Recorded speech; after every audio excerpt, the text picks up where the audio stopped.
नमस्कार दोस्तों, मेरा नाम है रोहित सोनकर। मैं लुधियाना का रहने वाला हूँ और एक दलित हेल्पलाइन चला रहा था काफ़ी वक्त से। मैंने एक बात सोची, दलित हेल्पलाइन का हमारा मकसद था कि जिन लोगों के साथ गलत हो रहा है उनका अनुसूचित जाति आयोग से टाई अप कराकर उनकी मदद करानी। लेकिन कुछ समाज के लोगों का मेरे को फ़ोन आता है, अगर उनकी एप्लीकेशन दे भी दी जाती है तो उसकी पैरवाई करना आपका फर्ज है। आपकी लेटर वहाँ पहुँची एसपी के पास, सीओ के पास, डीएसपी के पास, आप वहाँ पे जाकर पता कीजिए कि हमारी कार्रवाई क्यों नहीं बनी। अफसरों से बात कीजिए दोबारा। अब जिसके साथ गलत हुआ है, अत्याचार हुआ है, तो उसको तो बार बार जाना चाहिए ना। अगर आप छोटी छोटी बातों के लिए फ़ोन किए जाए कि वहाँ तो जी ये भी सुनवाई नहीं हुई, कैसे होगा। देखो, आयोग आपकी मदद करेगा लेकिन संविधान के हिसाब से, और पुलिस प्रशासन के पास आपको जाके अपनी पैरवाई खुद ही करानी पड़ेगी। कुछ लोगों का फ़ोन आता है हमारे पास, वो अपनी बात भी ठीक से नहीं बता सकते।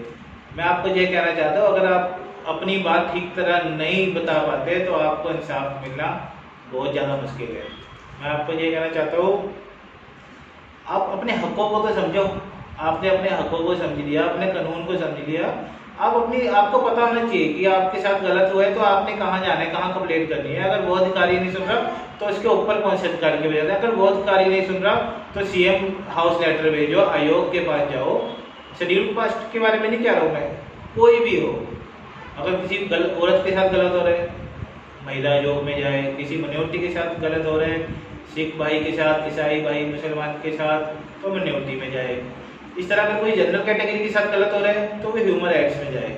लेकिन कम से कम अपनी बातों को समझो। तो कई स्टूडेंट जो आईएएस की तैयारी कर रहे हैं, किसी लड़की का फ़ोन आता है कि मेरे साथ गलत हो गया, मेरी कार्रवाई नहीं हो रही।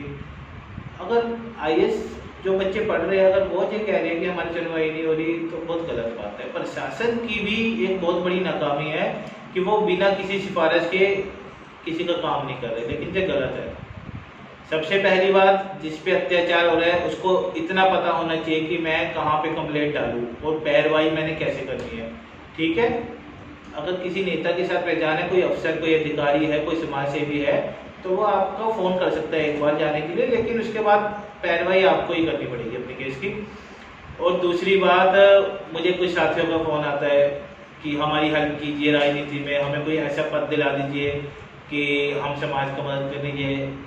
सबसे पहले कार्य करें।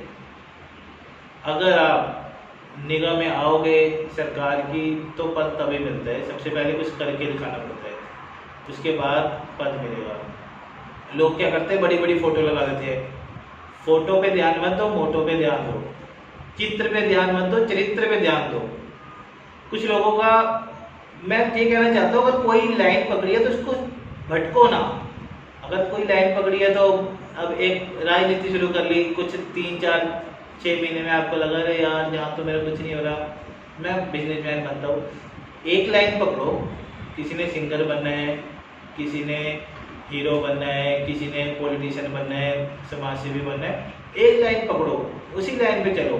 कामयाबी तो तभी मिलेगी जब चीज़ में आप परफेक्ट होगे, और पहले दिन से तो कोई परफेक्ट होता नहीं, हौली हौली होता है। इसलिए मैं आपको, युवाओं को यही कहना चाहता हूँ कि सबसे बड़ी बात तो ये है, जिन लोगों को फ़ोन आता है मेरे को कुछ करना चाहते हैं, बहुत खुशी होती है, क्योंकि आज के टाइम में बहुत लोग तो नशे में फंसे हुए हैं। हमारे पंजाब में तो नशा खा गया है, नौजवानों को नशा फैला हुआ है। जो युवा ये सोच रहे कि मैंने कुछ करना है, उसने मुझे लगता है बहुत कुछ कर लिया कि वो नशे से दूर है, अपने बारे में सोच तो रहे। नाकामयाब इंसान मैं उसको कहता हूँ जो अपने बारे में सोच ही नहीं रहा। जिसने ये सोच लिया कि मैं कामयाब कैसे होगा, वो मेरी निगाह में कामयाबी है। आज नहीं होगा तो कल हो जाएगा, कल नहीं होगा तो परसों हो जाएगा। ठीक है, बाकी और चर्चा भी करेंगे, जैसे जैसे मेरे दिमाग में बातें आएगी और चर्चा भी करेंगे। नमस्कार।